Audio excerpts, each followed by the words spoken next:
The movie opens in Australia by showing us our protagonist, who is only known as The Interviewer. She is a famous investigator of crimes and mysteries on a podcast called Beyond Unbelievable.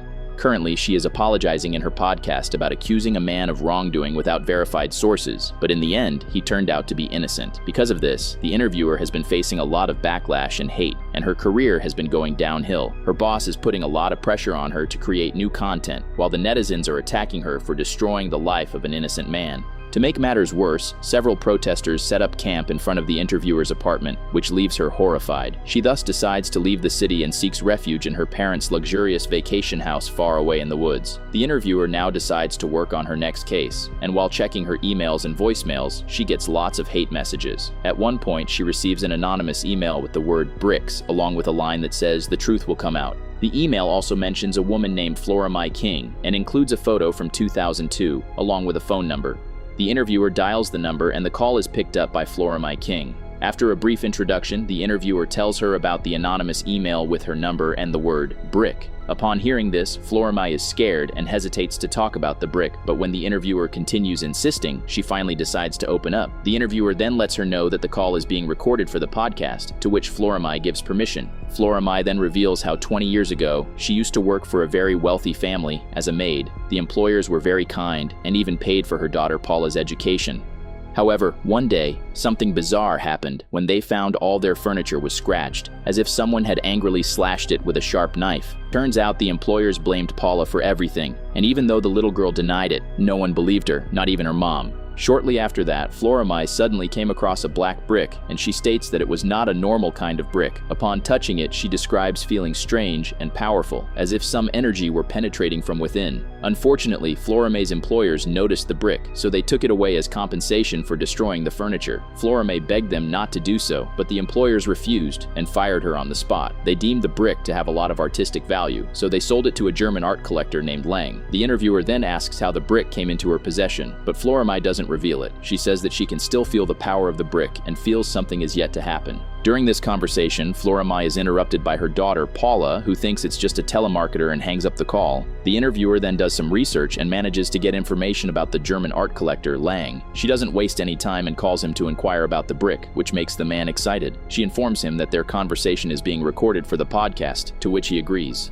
Next, the interviewer asks Lang about the black brick sold to him by an Australian couple 20 years ago, but the man reveals that he has bought several bricks like that from many people, and it turns out he even received one himself when he was young. Lang then reveals that before he received the brick, he had a strange vision in which a grotesque being appeared in his house. Lang says he recognized the creature as his brother, who died very young. But it turns out Lang didn't feel sorrow. He was instead relieved at his brother's death because he had always been jealous of him. After this vision, he discovered the black brick in his house, and it seemed as if the object could sense his thoughts and even communicate with him. Since then, he has devoted himself to collecting these artifacts, realizing that it appears to people at the most traumatic moments in their lives. Despite Lang sounding earnest and very truthful, the interviewer appears to be skeptical of his story. Lang further adds that he managed to get someone to do three-dimensional scans of his bricks years ago. Shockingly, their insides contain some symbols that are strange and don't belong to any known language, leading him to theorize that these objects are of extraterrestrial origin.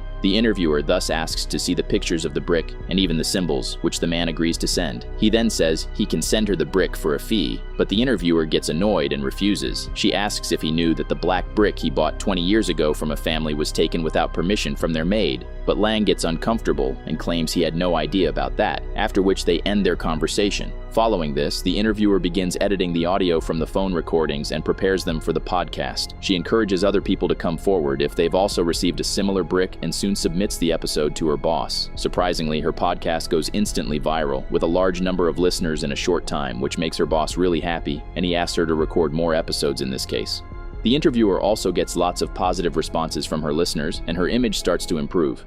Days later, the interviewer gets a call from an American woman named Laura, who also claims to have received a black brick and has always wanted to talk to someone who would understand it. Laura reveals that she once had a vision of herself in an empty office in a tall building, but when she woke up, she found herself at her desk. After this incident, she stopped eating for weeks for some reason, and that's when she received a brick. Laura says she has thought about smashing the brick, but feels it's trying to tell her something, and she needs to listen. When the interviewer asks for a photo, Laura gets uncomfortable and hangs up the call, but not before asking the interviewer to help her, as she can't live like this anymore. After this, the interviewer begins getting calls from more and more people from all over the world who also share similar experiences with the brick. The next day, she receives a call from a man named John, who warns her that by doing the podcast about the bricks, she is only making things worse and spreading the disease. He reveals that his grandfather also received a brick, and before that, he had stopped eating for days. It turns out that his grandfather had an illegitimate child with another woman, and he didn't know until he saw the woman many years later. Before the grandfather died, he was found whispering to an empty chair and apologizing to the illegitimate child. John reveals his father also received the brick, and after that, he changed completely, as if he were a different person, and he had no soul. John warns the interviewer to stop sharing these stories, but she doesn't care and hangs up. Following this, our protagonist begins investigating the cases of mass delusion and learns that in the 80s, dozens of people suffered psychotic episodes. They became highly aggressive and experienced hallucinations similar to those suffered by the people who received bricks. To avoid collective hysteria, the British government decided to hide everything from the public and silence anyone who spoke out about the incident. The interviewer comes across an article written about this incident by a British journalist named Shiloh and decides to email her for an interview.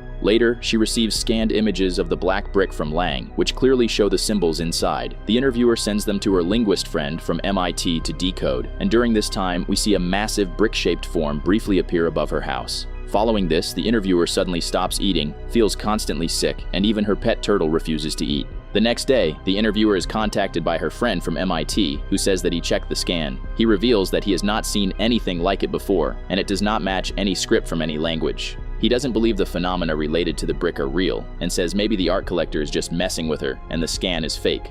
But the interviewer refuses to believe this and hangs up the call. Moments later, she hears the doorbell ringing, which worries her since she lives alone in a remote place. She thus prepares herself with a weapon and opens the door, but she can't find anyone outside.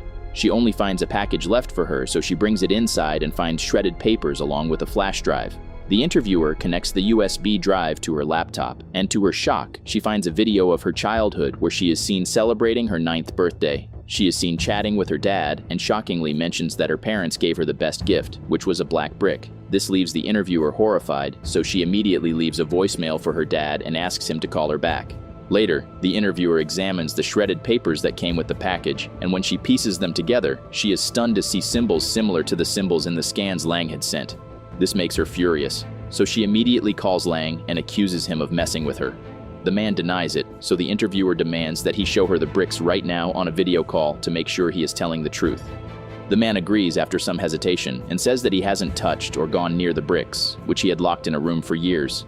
He thus video calls the interviewer and goes into the room where there are several black bricks. Everything appears normal at first, but all of a sudden, Lang begins freaking out and says he can sense his late brother. The call begins to glitch, and Lang starts screaming before collapsing, and the call goes dead. Upon seeing this, the interviewer now begins to panic and worries about what just happened to the man. She then proceeds to edit the recording of their conversation and submits it for the next episode of her podcast. She shares what happened to Lang and states that she must keep going even if her life is at risk. The next morning, the interviewer gets a call from the British journalist, Shiloh, who wants to help. She tells her about a bizarre incident from the 80s when she and her co-worker were studying a rare neurological disorder. Then, a bizarre disease began spreading, and many believed Russia was behind it by conducting strange experiments. Shiloh reveals the disease spread when an infected person talked about it, almost like a virus transmitted through sound. Though she believed Russia had advanced tech, she doubted humans could create something like this. The government soon shut the research down, and her colleague was transferred after being infected. Shiloh thinks the same thing is happening again and asks the interviewer to stop talking about the brick, as she is helping the disease to spread. The interviewer agrees with her, but it's clear that she is not going to stop. Shortly after, we see our protagonist struggling to eat and becoming weaker while smoking excessively. Her friend from MIT calls her and reveals that maybe the whole brick thing is a hoax and someone who knows her is just toying with her. He asks her to stop doing the podcast and take a break instead, but the interviewer refuses since her career is finally taking off and she doesn't want to lose the large number of listeners she has gained. She instead blames her friend for not supporting her and hangs up the call. Later, the interviewer checks the first anonymous email she received about the brick, which includes the phrase, "The truth will out," from a Shakespeare play. She finds the same book in the house with the words "property of FK," which implies Flora My King. Then she checks her childhood video again and is stunned to see someone recording it, and it turns out to be none other than Florima, whom the interviewer recognizes from her picture. In a shocking twist, it is revealed that the family for whom Florima used to work years ago is none other than the interviewer's family. Furious, the interviewer immediately calls Florimai to accuse her of toying with her and asks if she is taking revenge on her. The old woman denies knowing anything, but the interviewer refuses to believe it and threatens to call the cops. They are then interrupted by Paula, who asks the interviewer to stop harassing her mother. The interviewer reveals how she is the one being harassed with the emails and her childhood videos for something that happened 20 years ago. But Paula then shockingly accuses the interviewer of destroying her life and reveals it was she who framed Paula for destroying the furniture. The interviewer denies this, but Paula explains how the interviewer was jealous of her as a kid because her parents loved Paula more than her and even paid for her education. So the jealous interviewer scratched the furniture of her own house, causing Florimai to get fired and Paula's tuition fees to be stopped. The interviewer doesn't remember any of this because they were too young, but Paula remembers everything. The interviewer asks why they are now harassing her and if they want money, but Paula says not everything is about money and warns her that something bad is going to happen. After the call, the interviewer is horrified by what she has done, so she immediately calls her dad and confronts him for firing Florimai 20 years ago.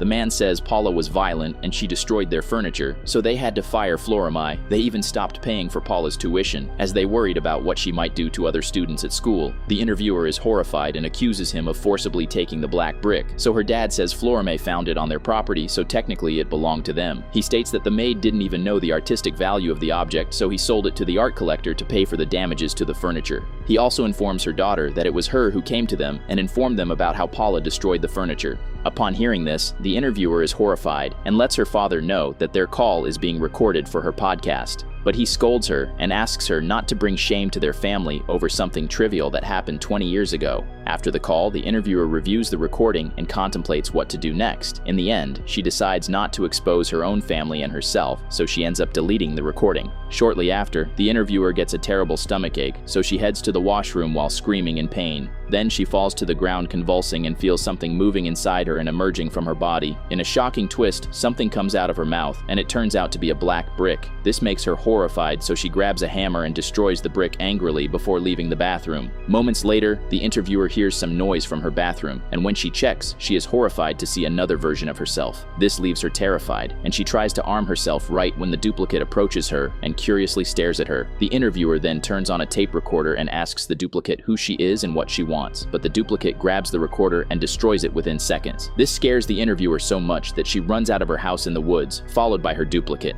After a brief chase, the duplicate finally manages to catch up to the interviewer and, strangely, begins to imitate every move and word of the woman. A freaked-out interviewer attacks her, and the two women get into an intense fight where it's difficult to tell which is which. In the end, one of them manages to kill the other and ties stones to the dead body before throwing it into the water. In the final scene, the surviving woman returns to the home, where we see the interviewer's pet turtle finally eating again. The woman then sits down to record a podcast and tells her listeners that she is about to reveal a secret. She claims that she is the only one willing to share it, and once she does, everything will change.